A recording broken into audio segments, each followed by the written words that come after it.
We're here today to talk to you about the movie we saw in the theater this week, which was Hangover 2. It's the sequel to Hangover 1. Of course. Let's just get right into it. The movie overall was good. It was funny. We had our Zach Galifianakis. I don't know the rest of the names of the people, but they were Bradley there. Bradley Cooper, who has really become a star in his own right. You know, he was in A-Team as Space, and that's a really enjoyable film. He was also in Limitless, the movie we watched earlier this year.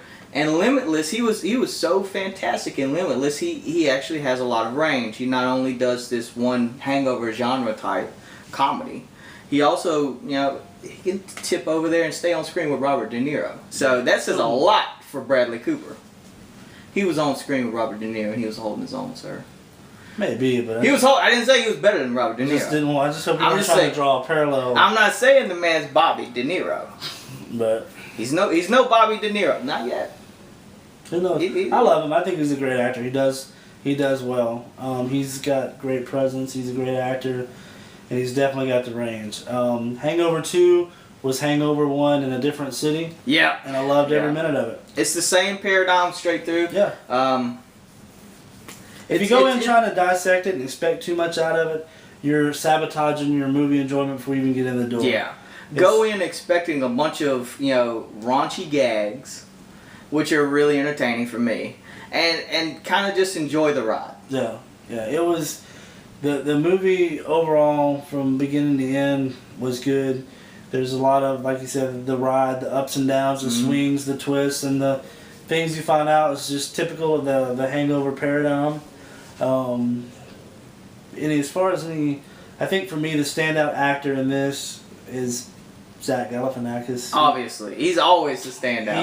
He's just my guy. He's just makes it. I mean, he's the Kramer. You know, he doesn't have a dominating role in the movie, but he is. I mean, I think he does have a dominating role in the movie. He's not in a he dominates in the fact that he takes what little bit he has and just crushes it and makes the movie. Yeah.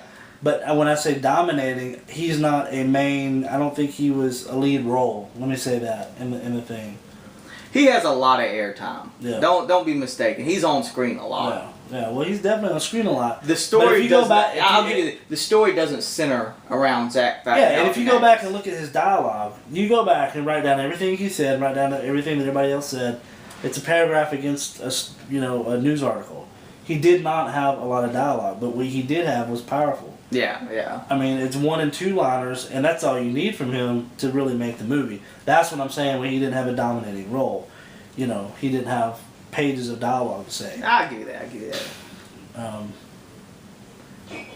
But the lead, the groom in this, he pretty much, it's the same character he played before. He's a dentist, very straight-laced fellow. And in this one, he's getting married. And he's getting married legitimately this time. Yes. Yeah. It's not to a Las Vegas hooker. No Las Vegas hookers in this one. Later on, there are certain hookers. I don't know what you would call them. Prostitute? Ladies of the evening? Kind of. I don't know. They often refer to them as lady boys. Mandarins? Lady boys. Mandarins? I don't know. Anyway. Another thing, well, let me finish up with the groom real quick. The groom, basically, this is the whole plot. The groom's getting married. He's getting married in Thailand. So everybody's flying out to Thailand. They're gonna have this big beautiful wedding. The bride-to-be's father, the groom's father-in-law, absolutely hates him and refers to him as a white ball of rice that offers nothing but nourishment.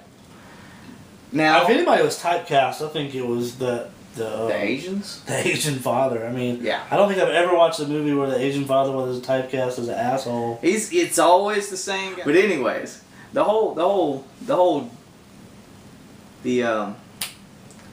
the film is about a dentist. The dentist from Stewart. The overall Stewart, the groom in this one, and he was also the guy who married the hooker in the last one. He's getting married again, this time in Thailand, to a native Thai woman. And she's her well, she's not. She's to an American born, to an American. I don't know. Fucking. I don't think they ever. I think never she's really, more Americanized than anything. Yeah. I don't know that she's native. Anyways, he's getting married. He's marrying into a native Thai family. That sound better? Yeah. He's marrying into a native Thai family, and her father absolutely can't stand him and refers to him as a white ball of rice. Yeah. It wasn't called Choi or something like that. Choi. I don't know to look that up. But basically it was calling him white bread and boring. Yeah. That's pretty much what it came down to.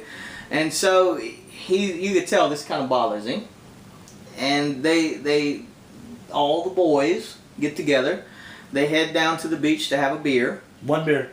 One beer. And mayhem ensues. And they wake up the next day in Bangkok, not knowing where they are, how they got there or anything. They're just sweaty, and there's a finger and a bunch of stuff, a whole bunch of stuff. Yep, the whole empty. They're in a hotel room. They wake up. Everybody's waking up from a drunken stupor, and little by little they start realizing little oddities about the room and the setting. And then Mr. Choi pops up, and he's just. And if you don't remember him, he's the naked Asian guy from the first one. There's no doubting. His presence. Mr. Choi. Mr. Choi.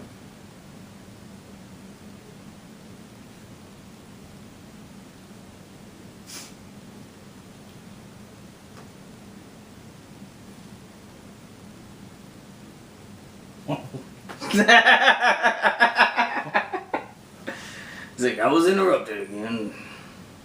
Mr. Choi was in the movie. He was a little Asian guy. He was funny again. He was great. He was awesome. Yeah. And Mike Tyson was brought back for the end. I don't know how I feel about that. I think it's great that he's getting a little bit of work. I mean, throw the man a bone. He's been through a lot. It's been his own fault. I don't really care, but whatever. He was a heck of an athlete. Yeah, he's an awesome actor too. I mean, just phenomenal. I'm pretty sure we'll He see. just takes over scenes, doesn't he? He does. I mean, the movie really doesn't get good to the end when he makes his appearance, and just his whole, his presence, his articulation, the powerful words that he speaks, and the tattoo on his face. And the tattoo on his face. It says a lot. The does. tattoo tells you about him. Yep. I mean, it's. Did he really like What the more movie? needs to be said about Mike Tyson other than the tattoo on his face? Didn't even really like the movie till he came on stage. Mm-mm. I didn't realize I was. It was a 3 till Tyson came. Yep. Suddenly it's a 10. Yep. That's right. This was a chart. Here's a 3. Tyson. Up there. Right. It's a mountain. Anyway, overall, it was a great movie. Thoroughly enjoyed it, and it was everything I expected. Simply because I didn't go in expecting too much. Do yourself a favor when you watch it. Don't go in trying to think that they're obligated to give you a whole new original paradigm, storyline, or whatever. It's entertainment. Take it for what it is, and you'll have a blast with it. And overall, I'm going to give it a 7. Ooh, that's pretty good. Whenever I look at it, like Steve was saying, don't go in expecting too much. You kind of expect Hangover 1 in a different setting, and really just kind of go along for the gags and a lot of the raunchy comedy, because it delivers that, and it delivers a whole bunch of it. Overall, I say it's a 6, and check it out.